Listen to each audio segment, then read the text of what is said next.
자, 이번에는 명령어 실행 하드웨어인 마이크로 아키텍처에 대해서 알아보겠습니다. 먼저 마이크로 아키텍처의 개요를 알아보고 구조, 그 다음에 마이크로 아키텍처의 데이터 패스, 그리고 마이크로 아키텍처의 컨트롤 유닛을 순서대로 설명하도록 하겠습니다. 명령어 실행 하드웨어인 마이크로 아키텍처는 유연한 디지털 시스템입니다. 제어로직이 가변적이어서 프로그래밍이 가능한 구조로 되어 있습니다. 실제로 마이크로 아키텍처는 주어진 명령어 세트 실행에 최적화된 하드웨어 구조로 볼 수 있습니다. 구조적으로 마이크로 아키텍처는 데이터 경로부, 데이터 패스부와 데이터 경로부를 제어하는 제어부, 컨트롤 로직으로 구성되어 있습니다.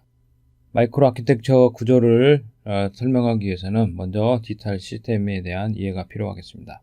디지털 시스템은 데이터 경로부, 즉 데이터 패스와 제어부, 컨트롤 로직으로 구성되어 있는데 데이터 패스는 데이터의 흐름 경로가 되겠습니다. 즉 데이터가 입력해서 처리돼서 출력되는 과정에 걸쳐있는 경로가 되겠습니다. 컨트롤 로직은 데이터 패스의 데이터 흐름을 제어하는 회로가 되겠습니다. 이와 같이 디지털 시스템은 데이터 패스와 컨트롤 로직으로 구현되어 있는데 데이터는 인풋에서 들어와서 데이터 패스를 통해서 처리돼서 아웃풋으로 출력되게 됩니다. 이 과정에서 필요한 모든 컨트롤 시그널은 컨트롤 로직에서부터 만들어져서 들어오게 됩니다. 이러한 디지털 시스템의 구현 방법은 하드와이어드 방법하고 스프로그램드 방식 두 가지가 있다고 볼 수 있겠습니다.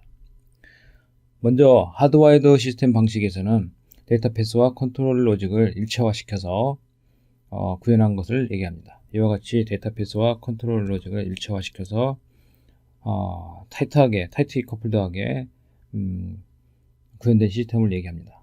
따라서 하드와이어 시스템은 유연성이 부족합니다. 즉 데이터 흐름이 변경됐을 때 시스템을 재설계해야만 합니다. 그렇지만은 실행 속도가 향상될 수가 있습니다. 최적화된 데이터 흐름과 최적화된 제어 회로 구현이 가능함으로써 실행 속도를 끌어올릴 수가 있게 되겠습니다. 하드와이어 시스템에서는 이러한 컨트롤 로직을 논리회를 사용해서 직접 구현하는 방식이 되겠습니다. 하드와이어드 시스템과 비교해서 프로그래머블 시스템은 데이터 패스와 컨트롤 로직을 분리하게 됩니다. 그리고 데이터 패스는 재구성이 가능한 형태로 구현하게 됩니다. 따라서 재구성이 가능한 데이터 패스를 사용하게 되면은 이 컨트롤도 유연하게 돼서 유연한 컨트롤 로직이 구현이 가능하게 되겠습니다. 전체적으로 데이터 패스도 재구성이 가능하고 컨트롤 로직도 유연하게 구현할 수 있음으로 해서 전체적으로 시스템 유연성이 극대화되면서 다양한 형태의 기능을 수행할 수 있게 되겠습니다. 하지만은 이런 재구성 가능성과 유연성을 확보하기 위해서는 실행 성능 하락이라는 이런 비용을 지불할 수밖에 없습니다. 프로그래머블 시스템을 구조적으로 보면은 이와 같이 데이터패스가 있으면은 이 데이터패스를 만들어내는 데이터패스를 컨트롤하는 컨트롤 시그널들이 인터프리터를 통해서 컨트롤 워드를 사용해서 컨트롤하게 됩니다. 즉 컨트롤 워드를 정의하게 되고 이 컨트롤 워드를 인터프리터에 입력해서 인터프리터에서는 컨트롤 워드를 실제 컨트롤 시그널로 변환해서 데이터패스를 제어하게 됩니다. 이 컨트롤 워드를 정의하는 이유는 이 데이터패스를 컨트롤하는 유연한 컨트롤 로직을 구현하기 위해서 컨트롤 워드만의 실행 순서랄지 실행 내용을 변경함으로써 쉽게 이 데이터패스 제어 방식을 바꿀 수 있기 때문에 이와 같은 컨트롤 워드를 사용해서 데이터패스를 제어하게 됩니다.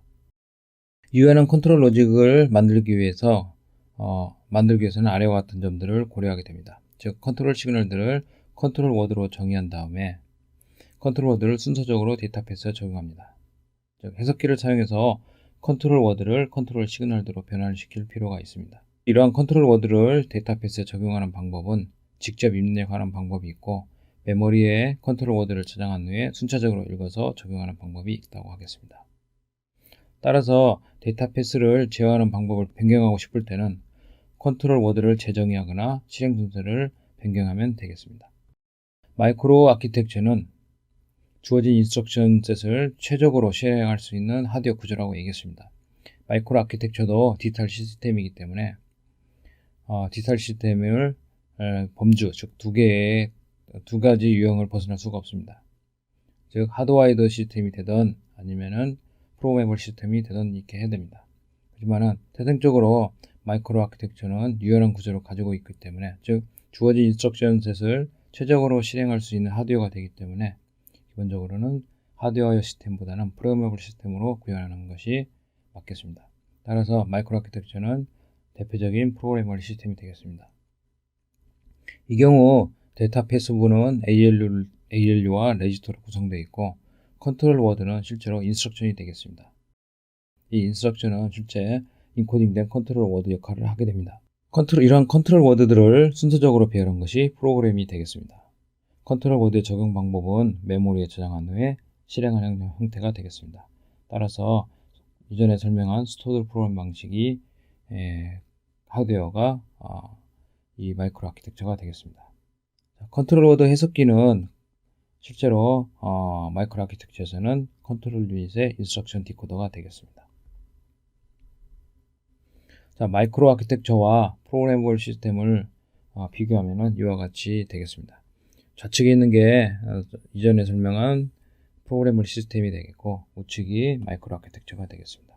마이크로 아키텍처를 자세히 보시면은 이 그림 자체가 사실은 컴퓨터의 내부 구조와 유사하게 되어 있습니다. 즉 메모리가 있고 ALU와 컨트롤 유닛 이 부분이 CPU가 되겠습니다. 즉 프로그래머 시스템에서의 데이터 패스는 ALU로 매핑되고, 인터프리터는 CPU 내부에 있는 컨트롤 유닛이 되겠습니다. 이러한 컨트롤 유닛, 컨트롤 워드는 즉 데이터 패스를 컨트롤하는 컨트롤 시그널들을 만들어내는, 즉 이러한 컨트롤 워드는 마이크로 아키텍처 입장에서는 메모리에 저장되어 있는 프로그램으로 이해할 수 있습니다. 즉 컨트롤 워드를 바꿔서 또는 컨트롤 워드를 재정의해서 데이터 패스를 컨트롤하듯이 프로그램에 저장된 프로그램을 변경해서 이 ALU 즉 데이터 패스를 제어하는 것이 마이크로 아키텍처라 볼 수 있습니다. 마이크로 아키텍처의 데이터 패스는 ALU와 레지스터 파일로 구성됩니다. 레지스터 파일은 레지스터를 모아놓은 것이 되겠습니다. 그리고 부가적으로 프로그램 카운터, 즉 실행할 명령의 저장 위치를 저장하고 있는 프로그램 카운터가 추가되고, 실행할 명령을 저장하고 있는 인스트럭션 레지스터가 있겠습니다. 따라서 마이크로 아키텍처의 데이터 패스는 이와 같이 ALU, 그 다음에 레지스터 파일, 그 다음에 프로그램 메모리에 저장되어 있는 인스트럭션을 지정하기 위한 프로그램 카운터, 그 다음에 프로그램 메모리로부터 온 읽어낸 인스트럭션을 저장하는 인스트럭션 레지스터가 있겠고, 그 다음에 연산을 하기 위한 데이터가 저장된 데이터 메모리, 이렇게 프로그램 카운터, 그 다음 메모리, 레지스터 파일, ALU로 구성되어 있다고 볼 수 있겠습니다. 그리고 여기에 표시된 이 색깔친 이 박스는 실제로 이와 같이 ALU의 오퍼런드에 멀티플 인풋이 들어왔을 경우에 이것을 선택적으로 연결하는 회로가 필요한데, 지난번에 얘기했는데 인터커넥션 유닛이라고 얘기하고, 인터커넥션 유닛은 구현하는 방법은 멀티플렉서를 사용하거나 버스 형태로 구현할 수 있겠습니다. 따라서 이렇게 색칠한 이 부분은 구현 방법에 따라 멀티플렉서로 구현해서 동시에 접속할 수 있게 하든지 인터커넥션 유닛을 사용해서 연결하게 되겠습니다. 인터커넥션 유닛을 구현하는 방법은 멀티플렉서하고 버스 두 가지 방법이 있겠습니다.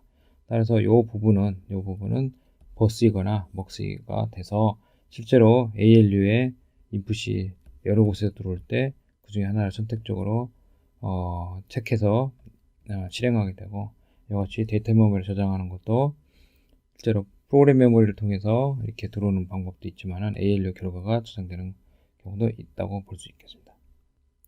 자, 마이크로 아키텍처에서 컨트롤 유닛은 명령어를 해석해서 명령어 실행에 필요한 제어 신호들을 활성화시키는 유닛이 되겠습니다.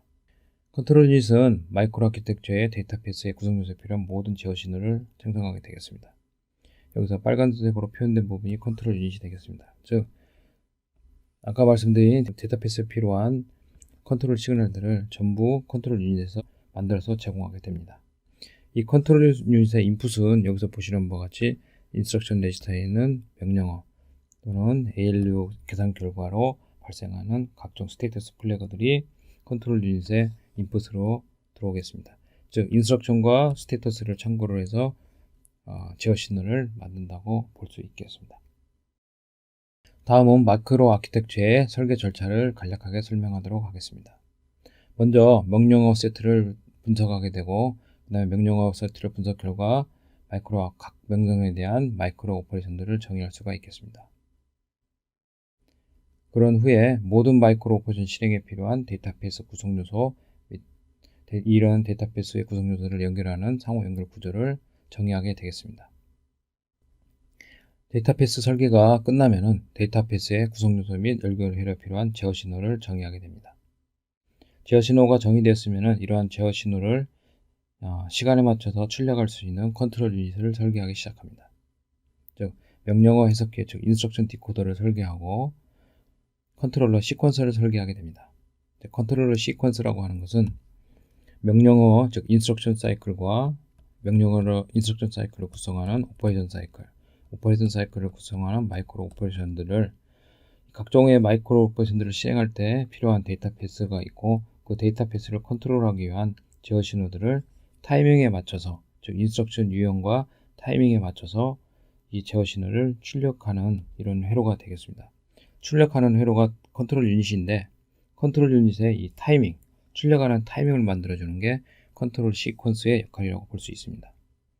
마지막으로 컨트롤 로직 회로를 설계합니다. 즉 이와 같이 컨트롤 시퀀스나 시퀀스를 정상 동작하기 위해서 컨트롤 필요한 회로들을 설계할 필요가 있겠습니다.